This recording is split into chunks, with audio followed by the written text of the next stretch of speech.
Noon, marami. Sagana. Kayang buhayin ng pamilya. Kaya ko paaralin ang mga anak ko. Nangisda kami. Malapit lang. Hinarang kami ng BIPAR. Sasabi, mangat kaming ID. Kumuha kami ng ID ng BIPAR sa Pampanga. Para maging malaya kami. Nung nakakuha kami, mangisda kami sa ibang shoreline. Siya naman ang kalaban namin. Saan ba kami talaga may isda? Ang tanong namin sa sarili namin ngayon. Ang sabi ko sa mga anak ko, hinto muna kayo anak. Dahil na kaya ng papa niyo. Dahil ito po, dinadaan ko na lang po sa luha. Dinadaan ko na lang po sa inyo dahil ngayon na po kayo bumaba. Ramdam naman ninyo siguro ang kahirapan namin. Dahil pagdating sa mga buyer, maraming huli, kunti ang binta dahil sa utang. Maraming kita, mahal naman yung babayarin. Bigas, kurinti, tubig.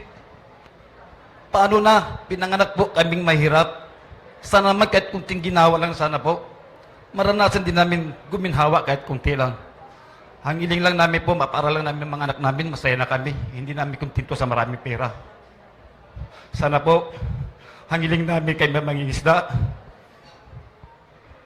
Tulungan nyo kami. Hindi naman po kami tamad na mangingisda eh. Masipag po kami. Ang ayuda, parang banid lang yan. Proceed lang sa amin yan. Kinabukasan, wala na. 5,000, 2,000. So tusin kami mangisda, hindi namin kailangan yan. Kung malaya kaming mangisda sa sarili naming bayan. Sino ba ang tutulong sa amin? Wala po kaming kilala. Dahil maliit lang po kami. Sino tutulong sa amin? Kapag eleksyon, kilala mo kami. Pagdating sa problema, di nyo kami kilala. Paano po? Ito po, diretsahan po. Diretsahan po, ang sinasabi ko, sasalubin ko po, diretsahan po ako.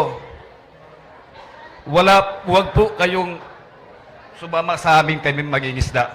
Dahil sinasabi ko lang po, ang salubin namin kami mag-ingisda. Hirap na hirap po kami. Hindi po sapat ang ayuda. Malayang pangingisda lang po ang kailangan namin. Marami pong salamat. Sa aking pananaw, siguro, kung magsasama-sama po tayo, lahat ng ating mga isda, i-consolidate natin. Lahat ng ating mga isda, i-consolidate natin. Lahat ng ating mga isda, i-consolidate natin. E tingin ko, in group, we have that power. No? Na tingin ko ay mas magiging deterrent sa ating mga kalaban. Kumbaga, protection po natin yun. Kailan ho sinimulan ng China itong pagharang sa pangingisda ninyo?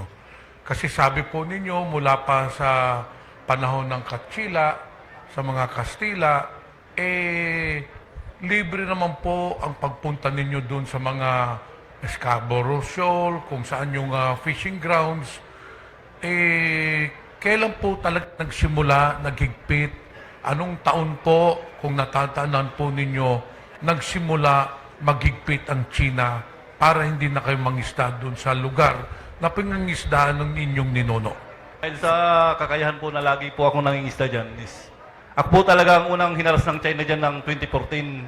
Pero sa panahon naman nung nangyari na naging presidente si Rodrigo Duterte, kaya muli po kaming nakabalik. Pero sa panahon ngayon po, hindi. Nung May 14 is nakabaho di Masinloc po kami is talagang pinilit po kaming pauwiin. Kaya ang pag-uumpisa po talaga ng pangharas ng China dyan is 2014. Pero nahinto po nung umupo si President Duterte.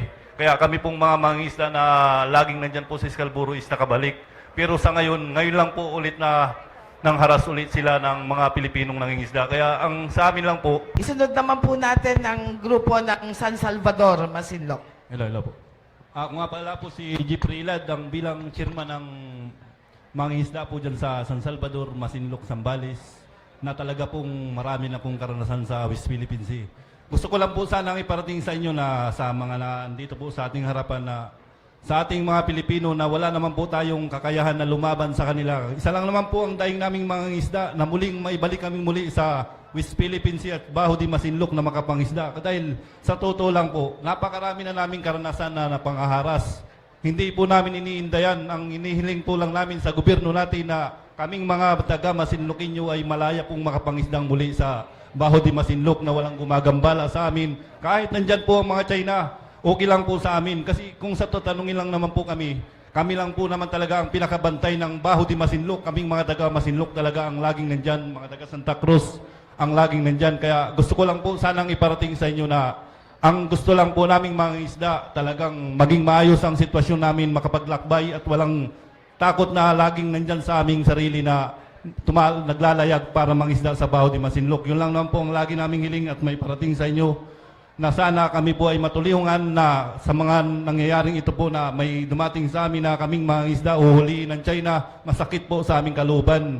Kaya ang gusto lang po sana naming iparating sa inyo na sana matulungan kaming muli na walang gagambala sa amin na mangisdang muli sa Baho de Masinloc. Yun lang naman po ang tangi kong dapat iparating sa inyo. Yun lang naman po. Salamat po. Salamat po. Isunod natin, Kuya. Galing naman po sa Santa Cruz. Ako po si Noli de los Santos, taga Santa Cruz po. Isa pong mangingisda. Noon, marami. Sagana. Kayang buhayin ng pamilya. Kaya ko paaralin ng mga anak ko. Nangisda kami. Hinarang kami ng bipar. Sasabi, mangat kaming ID. Kumuha kami ng ID ng bipar sa Pampanga. Para maging malaya kami. Nung nakakuha kami, mangisda kami sa ibang shoreline. Siya naman ang kalaban namin. Saan ba kami talaga may isda? Ang tanong namin sa sarili namin ngayon. Ang sabi ko sa mga anak ko, hinto muna kayo anak. Dahil na kaya ng papa niyo. Dahil ito po, dinadaan ko na lang po sa luha. Dinadaan ko na lang po sa inyo dahil ngayon na po kayo bumaba. Ramdam naman ninyo siguro ang kahirapan namin. Dahil pagdating sa mga buyer, maraming huli, kunti ang binta dahil sa utang. Maraming kita, mahal naman yung babayarin. Bigas, kurinti, tubig. Paano na? Pinanganak po kaming mahirap. Sana naman kahit kunting ginawa lang sana po. Maranasan din namin guminhawa kahit kunti lang. Hangiling lang namin po, mapara lang namin mga anak namin, masaya na kami. Hindi namin kontento sa maraming pera. Sana po, hangiling namin kayo mangingisda. Tulungan nyo kami. Hindi naman po kami tamad na mangingisda eh. Masipag po kami. Ang ayuda, parang banid lang yan. Proceed lang sa amin yan. Kinabukasan, wala na. 5,000, 2,000. So tusin kami mangisda, hindi namin kailangan yan. Kung malaya kaming mangisda sa sarili naming bayan. Sino ba ang tutulong sa amin? Wala po kaming kilala dahil maliit lang po kami. Sino tutulong sa amin? Kapag eleksyon, kilala mo kami. Pagdating sa problema, di nyo kami kilala. Paano po? Ito po, diretsahan po. Diretsahan po, ang sinasabi ko, sasalubin ko po, diretsahan po ako. Huwag po kayong sumama sa amin kami mangingisda. Dahil sinasabi ko lang po, ang salubin namin kami mangingisda. Hirap na hirap po kami. Hindi po sapat ang ayuda. Malayang pangingisda lang po ang kailangan namin. Marami pong salamat. Yan, maraming salamat po.